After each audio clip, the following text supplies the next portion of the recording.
हरे कृष्णा माता जी, गुरु जी, आप सभी का स्वागत है कृष्णा बुक में। चलो दीप्ति माता जी, आप रेडी हो जाओ। हरे कृष्णा प्रभु जी, हरे कृष्णा माता आज जी। आज हम लोग नया अध्याय स्टार्ट कर रहे हैं ना। हाँ प्रभु जी, 52 रणछोड़ श्री कृष्ण। ठीक है, पढ़िए। बाद में डॉक्टर मई स्मृति माता जी, हाँ पढ़िए पढ़िए पढ़िए। कृष्ण लीला श्रीला प्रभुपाद द्वारा श्रीला प्रभुपाद की जय। जब भगवान श्री कृष्ण ने इक्ष्वाकु वंश के प्रख्यात वंशज मुचुकुंद पर अनुग्रह किया, तब उन्होंने गुफा के अंदर श्री भगवान की परिक्रमा की और बाहर आ गए। कंदरा के बाहर आने के पश्चात मुचुकुंद ने देखा कि मानव जाति का आकार आश्चर्य रूप से छोटा होकर वामन बोनों के आकार का हो गया है। उसी भांति वृक्षों का आकार भी अति लघु हो गया है। इससे मुचुकुंद तत्काल समझ गया कि वर्तमान युग कलयुग है। अंततः अपना ध्यान विचलित किए बिना वे उत्तर की ओर यात्रा करने लगे। अंततः वे गंधमादन नामक पर्वत पर पहुंच गए। उस पर्वत पर चंदन तथा अन्य अनेक पुष्पों के वृक्ष थे, जिसकी सुगंध समीप आने वाले व्यक्ति को प्रसन्न कर देती थी। उन्होंने आत्म संयम तथा तपचर्या के लिए शेष जीवन मादन पर्वत के क्षेत्र में व्यतीत करने का निश्चय किया। ऐसा प्रतीत होता है कि यह स्थान हिमालय के पर्वत श्रृंखला के उत्तरी भाग में स्थित है, जहाँ नर नारायण का धाम है। यह स्थान अभी भी है और बद्रिकाश्रम के नाम से विख्यात है। बद्रिकाश्रम के श्रम में मुचुकुंद इस भौतिक जगत के समस्त द्वंद्व, सुख दुख आदि को सहन करते हुए भगवान श्री कृष्ण की उपासना में संलग्न हो गए। श्री कृष्ण मथुरा क्षेत्र में लौट आए और उन्होंने काल यवन के सैनिकों से युद्ध करके उनका वध कर दिया। तत्पश्चात उन्होंने मृत शरीरों पर ऐसे मूल्यवान सामग्री एकत्र करवाई और अपने निर्देशन से उस सामग्री को बैलगाड़ियों पर रखकर द्वारका ले आए। इसी मध्य जरासंध ने 23 अश्वहिनी सेना लेकर मथुरा पर पुनः आक्रमण कर दिया। हरे कृष्णा। हरे कृष्ण प्रभु जी। श्री पढ़िए। कृष्ण राजा जरासंध के विशाल सैन्य समूहों के 18वें आक्रमण से मथुरा की रक्षा करना चाहते थे। सैनिकों के और अधिक वध को रोकने के लिए तथा अन्य महत्वपूर्ण कार्यों को संपादित करने के लिए श्री कृष्ण ने युद्ध किए बिना ही रण क्षेत्र का त्याग कर दिया। वास्तव में वे तनिक भी भयभीत नहीं थे, किंतु उन्होंने जरासंध की विशाल सेना तथा शक्ति से भयभीत एक साधारण मानव होने का अभिनय किया। बिना कोई शस्त्र लिए उन्होंने रण क्षेत्र त्याग दिया। यद्यपि उनके चरण कमल दल की भांति कोमल थे, तथापि वे बहुत दूर तक पैदल ही चलते रहे। हरे कृष्णा। ललिता गुप्ता माता जी पढ़ लीजिए। दूसरों को चांस दे दीजिए माता जी, वो माता जी अभी पढ़े हैं ना कृष्ण। जरासंध ने विचार किया जरासंध ने विचार किया कि इस बार श्री कृष्ण और बलराम उनकी सैन्य शक्ति से अत्यंत भयभीत है और रण क्षेत्र से भाग रहे हैं। उसने अपने समस्त रथों, अश्वों तथा सैन्य सहित उनका पीछा करना प्रारंभ किया। उसके विचार से श्री कृष्ण और बलराम साधारण मानव थे और उसी प्रकार वह भगवान की गतिविधियों को माप रहा था। श्री कृष्ण को रणछोड़ भी कहा जाता है, जिसका अर्थ है वह व्यक्ति जिसने रण क्षेत्र छोड़ दिया हो। भारत में और मुख्य रूप में गुजरात में श्री कृष्ण के अनेक मंदिर हैं, जो रणछोड़ जी के मंदिर के रूप में विख्यात है। साधारणतः यदि कोई राजा युद्ध किए बिना रण क्षेत्र छोड़ देता है तो उसे कायर कहते हैं, किंतु श्री कृष्ण युद्ध के बिना रण क्षेत्र छोड़ने की यह लीला करते हैं, तब भक्त उनकी उपासना करते हैं। असुर सदैव श्री कृष्ण के ऐश्वर्य तथा शक्ति को मापने का प्रयास करता है, जबकि एक भक्त कभी भी उनके ऐश्वर्य तथा शक्ति को मापने का प्रयास नहीं करता। भक्त सदैव भगवान की शरण में जाते हैं और उनका भजन करते हैं। शुद्ध भक्तों के पद चिन्हों का अनुसरण करके हम ये जान सकते हैं कि रणछोड़ जी श्री कृष्ण ने भयभीत होने के कारण युद्ध क्षेत्र को नहीं छोड़ा था, किंतु इस कार्य के पीछे उनका कोई अन्य प्रयोजन था। जैसा कि बाद में स्पष्ट होगा, उनका प्रयोजन अपनी भविष्य में होने वाली प्रथम पत्नी रुक्मणी द्वारा भेजे गए गुप्त पत्र के अनुसार कार्य करना था। श्री कृष्ण का रण क्षेत्र छोड़ना उनके 6 ऐश्वर्यों में से एक का प्रदर्शन है। श्री कृष्ण परम शक्तिमान, परम संपन्न, धनवान, परम प्रसिद्ध, परम बुद्धिमान, परम सुंदर, उसी भांति वे परम वैराग्यवान भी है। श्रीमद् भागवत में स्पष्ट रूप से कहा गया है कि पर्याप्त सैन्य शक्ति के होते हुए भी उन्होंने रण क्षेत्र का त्याग किया। अपनी सेना के बिना भी वे जरासंध की सेना को पराजित करने के लिए अकेले ही पर्याप्त थे। पहले भी 17 बार वे ऐसा कर चुके थे। अतः उनका रण क्षेत्र को त्यागना उनके श्रेष्ठतम वैराग्य ऐश्वर्य का एक दृष्टांत। हरे कृष्ण प्रभु जी। धन्यवाद माता जी। निर्मला माता जी पढ़ तो लीजिए। कल चांस नहीं मिला ना माता जी, उनको चांस दीजिए, ठीक है ना? निर्मला माता जी पढ़ लीजिए। सत्येंद्र प्रभु जी पढ़ लीजिए। अनम्यूट नहीं हरे कर पा रहे। सत्येंद्र प्रभु जी। हरे कृष्णा प्रभु जी। हरे कृष्णा माता जी। बहुत दूर तक चलने के पश्चात श्री कृष्ण तथा बलराम दोनों भाइयों ने अत्यंत थक जाने का अभिनय किया। अपनी थकान को दूर करने के लिए वे समुद्र तल से कई मील ऊंचे एक अत्यंत उच्च पर्वत पर चढ़े। निरंतर वर्षा के कारण इस पर्वत को पर्वतशरण कहा जाता है। पर्वत का शिखर सदैव इंद्र द्वारा प्रेषित मेघों से आच्छादित रहता है। जरासंध ने मान लिया कि दोनों भाई उसकी सैन्य शक्ति से भयभीत होकर पर्वत शिखर पर जाकर छिप गए हैं। पहले तो उसने बहुत समय तक श्री कृष्ण व बलराम को ढूंढने का प्रयास किया, किंतु जब वह असफल रहा तब उसने पर्वत के शिखर के चारों ओर आग लगाकर उनका वध करने का निश्चय किया। उसने शिखर के चारों ओर तेल डालकर आग लगा दी। जब अग्नि अधिक फैली तब श्री कृष्ण और बलराम पर्वत शिखर से 88 मील नीचे धरती पर कूद गए। इस प्रकार जब पर्वत शिखर जल रहा था वे जरासंध की दृष्टि से ओझल होकर बच निकले। जरासंध ने निष्कर्ष निकाला कि दोनों भाई भस्म हो गए और आगे युद्ध की आवश्यकता नहीं रही। शम को अपने प्रयासों में सफल मानकर वह मथुरा से अपनी राजधानी मगध लौट गया। धीरे धीरे श्री कृष्ण और बलराम जी चारों ओर सागर से घिरी हुई द्वारकापुरी पहुंच गए। इसके पश्चात अनर्थ प्रदेश के राजा रैवत की पुत्री रेवती से बलराम जी ने विवाह किया। इसका विवरण श्री भागवतम के 9वें स्कंद में दिया गया है। श्री बलदेव के विवाह के उपरांत श्री कृष्ण ने रुक्मणी से विवाह किया। रुक्मणी विदर्भ प्रदेश के शासक राजा भीषक की पुत्री थी। इस प्रकार श्री कृष्ण भगवान श्री वासुदेव हैं, उसी प्रकार रुक्मणी महालक्ष्मी हैं। जिस प्रकार श्री कृष्ण भगवान वासुदेव हैं, उसी प्रकार रुक्मणी महालक्ष्मी है। चैतन्य चरित्रामृत के प्रमाणानुसार श्री कृष्ण तथा श्रीमती राधा रानी का प्रकाश एक साथ होता है। श्री कृष्ण स्वयं को विभिन्न विष्णु तत्व रूपों में विस्तारित करते हैं। श्रीमती राधा रानी अपनी अतरंग शक्ति द्वारा स्वयं को विभिन्न शक्तियों के रूप में अथवा श्री लक्ष्मी के अनेक रूपों में विस्तार करती हैं। हरे कृष्णा प्रभु जी। हरे कृष्णा माता जी। माता जी प्रभु जी, ये अध्याय बहुत इम्पोर्टेंट है क्योंकि ये अध्याय में रुक्मिणी जी का हम लोग प्रेम पत्र पढ़ने वाले हैं, जो दुनिया का सबसे पहला प्रेम पत्र है। ध्यान पूर्वक पढ़ना। पता नहीं आज कंप्लीट कर पाएंगे, नहीं तो मंडे से आप सब जो लोग क्लास में हैं रेगुलर अटेंड करना। ब्यूटीफुल अध्याय है, ब्यूटीफुल वार्तालाप रहता है, हम लोग डिटेल में जाएंगे। ठीक है, पढ़िए। हरे कृष्ण प्रभु जी। नमोनाम कृष्ण माता जी। वैदिक लोकाचार के अनुसार 8 प्रकार के विवाह होते हैं। प्रथम श्रेणी के विवाह में वर व वधु के माता पिता विवाह की तिथि निश्चित करते हैं। तदनंतर द्वादशी ठाट से वर वधु के घर जाता है। ब्राह्मणों, पुरोहितों तथा संबंधियों की उपस्थिति में वर को वधु का दान दिया जाता है। इसके अतिरिक्त और भी विवाह की प्रणालियां हैं, जैसे गंधर्व और राक्षस विवाह। रुक्मणी जी का श्री कृष्ण से राक्षस प्रणाली से विवाह हुआ था, क्योंकि श्री कृष्ण ने शिशुपाल, जरासंध, साल्व तथा अन्य अनेक प्रतिद्वंद्वियों की उपस्थिति में रुक्मणी जी का हरण किया था। जब रुक्मणी जी का कन्यादान शिशुपाल को किया जा रहा था, तब श्री कृष्ण विवाह मंडप से उसी प्रकार छीन लिए गए जैसे गरुड़ ने असुरों से अमृत का पात्र छीन लिया हो। राजा भीष्मक की एकमात्र पुत्री रुक्मणी अनिंद सुंदरी थी। वो रुचिरानना के नाम से विख्यात थी, जिसका अर्थ है कमल पुष्प के समान सुंदर मुख वाली। श्री कृष्ण के भक्त श्री भगवान के दिव्य चरित्र के विषय में सुनने के लिए सदैव उत्सुक रहते हैं।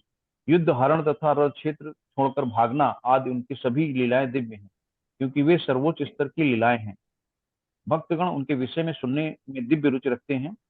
शुद्ध भक्त ये भेद नहीं करते कि श्री भगवान की कुछ लीलाओं को सुनना चाहिए तथा कुछ को नहीं। फिर भी तथाकथित भक्तों की एक श्रेणी है जो प्राकृत सहजिया के नाम से विख्यात है।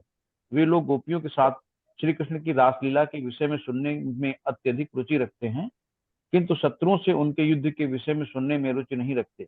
ये यह नहीं जानते कि उनकी युद्ध संबंधी लीलाएं तथा गोपियों के साथ उनकी प्रेम पूर्वक लीलाएं दोनों ही समान रूप से दिव्य हैं, क्योंकि दोनों ही प्रकार की लीलाएं अद्भुत अर्थात परम स्तर की हैं।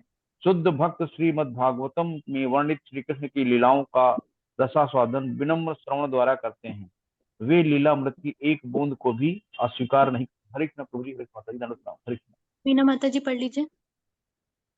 हरे कृष्णा प्रभु जी, हरे कृष्णा माता जी, श्रील प्रभुपाद जी की जय। रुक्मणी के साथ श्री कृष्ण के विवाह की कथा का वर्णन इस प्रकार किया गया है। विदर्भ के राजा महाराज भीष्मक एक अत्यंत योग्य तथा भक्त सम्राट थे। उनके 5 पुत्र तथा केवल एक पुत्री थी। प्रथम पुत्र रुक्मी, दूसरा रुक्मरथ, तीसरा रुक्बाहु, चौथा रुक्मकेश और 5वां रुक्माली के नाम से विख्यात था। उन भाइयों की एक छोटी बहन रुक्मणी थी। वह सुंदर और सती थी तथा श्री कृष्ण से उनका विवाह होने वाला था। उनके संत तथा नारद मुनि जैसे साधु राजा भीष्मक वार्ता के राजमहल में जाया करते थे। स्वाभाविक ही था कि रुक्मणी जी को उनसे वार्तालाप करने का अवसर प्राप्त हुआ और इस प्रकार उन्होंने श्री कृष्ण के विषय में ज्ञान प्राप्त कर लिया। इन्होंने श्री कृष्ण के षड ऐश्वर्यों के विषय में जानकारी प्राप्त की और उनके विषय में सुनकर ही रुक्मणी श्री कृष्ण के चरण कमलों की शरण लेकर उनकी पत्नी बनने की कामना करने लगी। श्री कृष्ण ने भी रुक्मणी के विषय में सुना था। वे बुद्धिमता, मन की उदारता, अनित्य सौंदर्य और सदाचार आदि सभी दिव्य गुणों की सागर थी।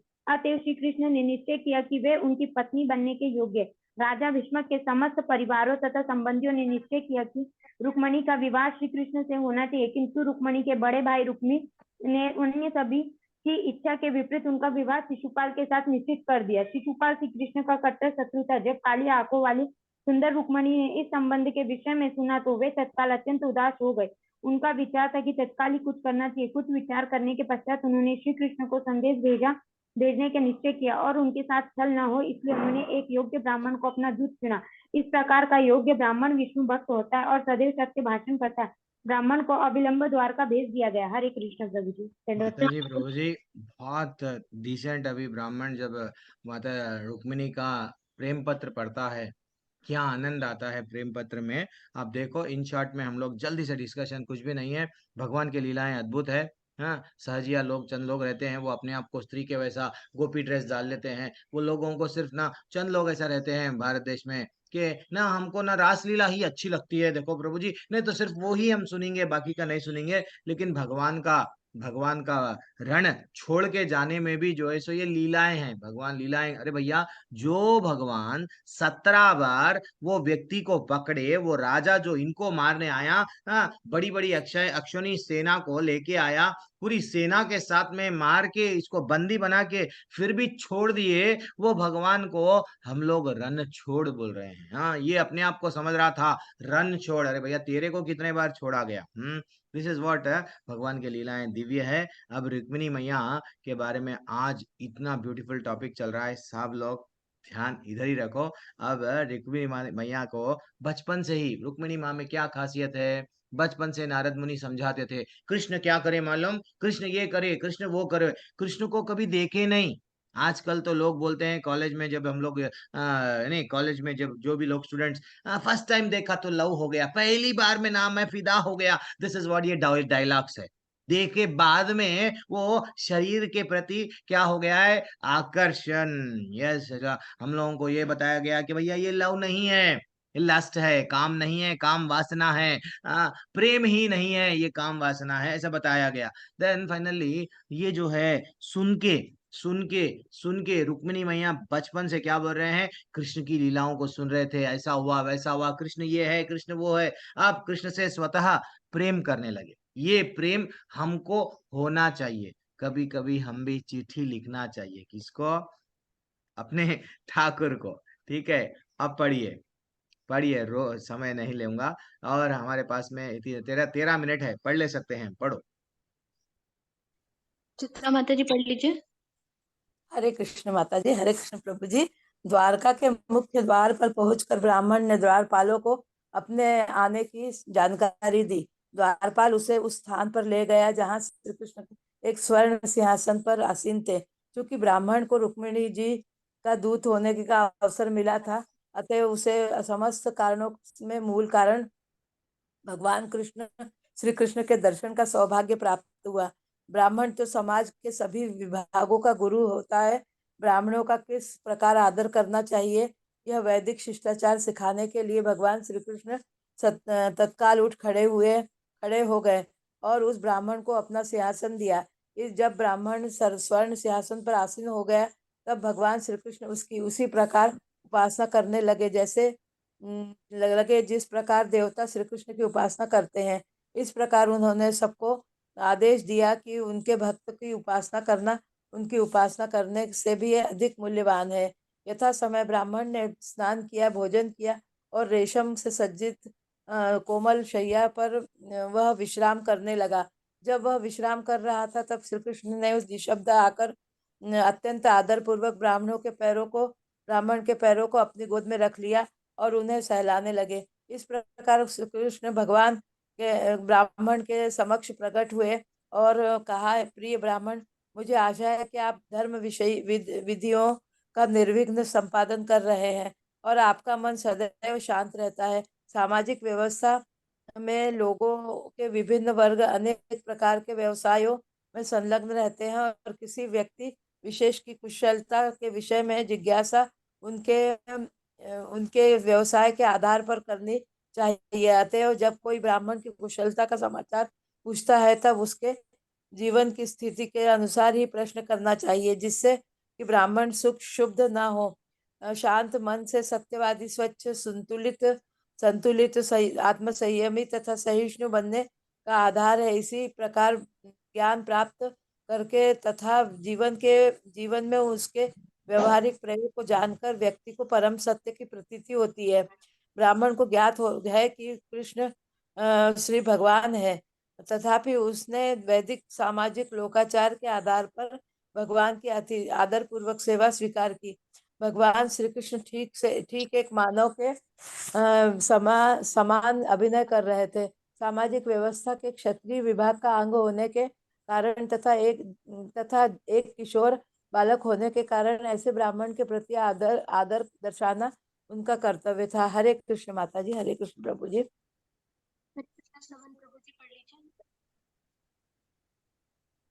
माता जी श्रवण समझ हरे नहीं कृष्णा है। माता जी, हरे कृष्णा प्रभु जी।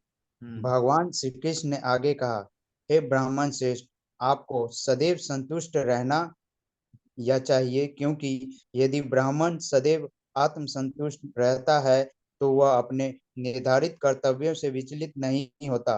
केवल अपने निर्धारित कर्तव्यों में संलग्न रहने से ही प्रत्येक व्यक्ति, विशेष रूप से ब्राह्मण, समस्त कामनाओं की सर्वोच्च पूर्णता को प्राप्त कर सकता है। यदि कोई व्यक्ति स्वर्ग के राजा इंद्र के समान ऐश्वर्यवान हो, तब भी यदि वह संतुष्ट न हो तो उसे एक लोक से दूसरे लोक में भटकना पड़ता है। ऐसा व्यक्ति किसी भी स्थिति में सुखी नहीं रह सकता। किंतु यदि किसी व्यक्ति का मन संतुष्ट हो, तब अपने उच्च पद से विहीन होने पर भी वह कहीं भी रहकर सुखी हो सकता है। ब्राह्मण को दिया गया श्री कृष्ण का यह उपदेश अत्यंत महत्वपूर्ण है। तात्पर्य यह है कि सच्चे ब्राह्मण को किसी भी दशा में अशांत नहीं होना चाहिए। इस आधुनिक समय कलयुग में तथाकथित ब्राह्मणों ने, शूद्रों ने भी निम्न कोटि के निम्न पद को स्वीकार कर लिया है, तो भी वे चाहते हैं कि उन्हें योग्य ब्राह्मण माना जाए। वास्तव में एक योग्य ब्राह्मण सदैव अपने ही कर्तव्य पर दृढ़ रहता है। वह कभी भी शूद्र अथवा शूद्रों से भी निम्न कोटि के कर्तव्य स्वीकार नहीं करता है। प्रामाणिक धर्म ग्रंथों में परामर्श दिया गया है कि विशेष परिस्थितियों में ब्राह्मण, क्षत्रिय अथवा वैश्य का व्यवसाय स्वीकार कर सकता है, किंतु उसे शूद्र का व्यवसाय कभी भी नहीं स्वीकार करना चाहिए। भगवान श्री कृष्ण ने घोषणा की कि यदि ब्राह्मण विवेक पूर्वक अपने धार्मिक सिद्धांतों पर दृढ़ रहता है, तब उसे जीवन की किसी भी प्रतिकूल स्थिति द्वारा विचलित नहीं होना चाहिए। निष्कर्ष रूप से में भगवान श्री कृष्ण ने कहा, मैं ब्राह्मण तथा वैष्णवों को सादर प्रणाम करता हूँ, क्योंकि ब्राह्मण सदैव आत्मसंतुष्ट रहते हैं और वैष्णव सदैव मानव समाज के वास्तविक कल्याण के कार्यों में संलग्न रहते हैं। वे जनसाधारण के सर्वोत्तम मित्र हैं। दोनों ही मिथ्या अहंकार से मुक्त हैं और सदैव शांत चित्त रहते हैं। हरे कृष्ण माता जी, हरे कृष्ण प्रभु। कल्पना गुप्ता माता जी पढ़ लीजिए। 1 मिनट माता जी, रुक जाएंगे, नहीं हो पाएगा आज।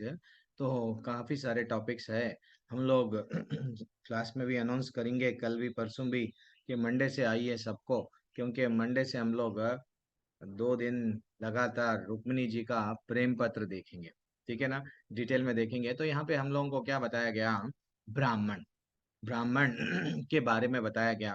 पहले के ब्राह्मण क्या करते थे, अच्छा सा पठन और पाठन दो भी करते थे। पहले अच्छा सा सुनते थे, शास्त्रों के बारे में जानते थे, जाने बाद में लोगों को बताते थे। आज का ब्राह्मण क्या कर रहा है, नहीं, ये सब काम बंद हो गए, सिर्फ पैसा कैसा कमाना है यही देख रहा है, और शास्त्रों के बारे में किसी को बता रहा नहीं। अगर बताएंगे तो वो उनके उनके लोगों को, दूसरों को हम किसी को ज्ञान नहीं देंगे। पहले ऐसा नहीं था, ठीक है ना। तो इसलिए आज भगवान स्वयं किसको रेस्पेक्ट दे रहे हैं, ब्राह्मण कभी भी सैलरी पे डिपेंड नहीं होते थे। पहले के लोग क्या करते थे, अच्छा सा राजा महाराजा भी उन लोगों को क्या करते थे भाई, वो दान देते थे, तो वो लोग, उनका गुरुकुल अच्छा सा चलता था। इसलिए ही ये ब्रिटिश वाले जो भी आए, पहले गुरुकुलों को बंद कराए। पहले हमारी भगवत गीता, हमारे वेदों का, ये इन लोगों को कमर तोड़ना है तो क्या तोड़ना, इनका शिक्षा कौन दे रहे हैं वहां पे, और क्या डाल दिए, ब्राह्मण है, वो ही गलत है। हाँ, छंद रह सकते हैं, लेकिन विद्या देने वाले को क्या करना चाहिए, हमेशा रेस्पेक्ट देना चाहिए। इसलिए ही हमको आचार्य बताते हैं, श्रील प्रभुपाद बताते हैं, हम लोग जो भी इस्कॉन में ज्वाइन होते हैं, हम लोगों को शास्त्रों को अच्छा सा पढ़ना, level 1, level 2, level 3, level 4, level 5 तक पहुंचना। अभी और भक्ति वैभव भी आ गया है हमारे पास में, भक्ति शास्त्री तक पहले था, अभी भक्ति वैभव भी स्टार्ट करने वाले हैं, यानी भागवतम को भी डिटेल में पढ़ा जा रहा है। एक यूनिवर्सिटी के वैसा बनाओ बोले हैं श्री प्रभुपाद, बना के क्या करना है, हम लोग ब्राह्मण बनना। पहली दीक्षा हरिनाम दीक्षा, दूसरी दीक्षा क्या दिया जाती है, ब्राह्मण दीक्षा। तो यानी वो कंप्लीट पूरे गुण हमारे में ब्राह्मण के, जो हम लोग को बताया गया भागवतम में, वो गुण जब आ जाते हैं, तब धीरे धीरे से क्या करना है, हमारा काम प्रचार करना इंपॉर्टेंट है, प्रचार करना, शास्त्रों में जो है वो बताना इंपॉर्टेंट है, ठीक है ना। देन और भी हम लोग थोड़ा डिटेल देखेंगे। अभी आज एक इम्पॉर्टेंट टॉपिक है, जैसे कि हमारे बीच में 1 मिनट, हम लोग कल इसका रिलेटेड टॉपिक, कल नहीं मंडे देखेंगे। मंडे की क्लास कभी भी मिस मत कीजिए, और अपना परिवार वालों को बिठा दीजिए कि प्रेम पत्र, I love you, love letter भी दिया गया क्या कृष्ण को, यस, कैसा था वो लव लव प्रेम पत्र, उसके बारे में हम लोग जानेंगे। और हरे कृष्णा, मैं थोड़ा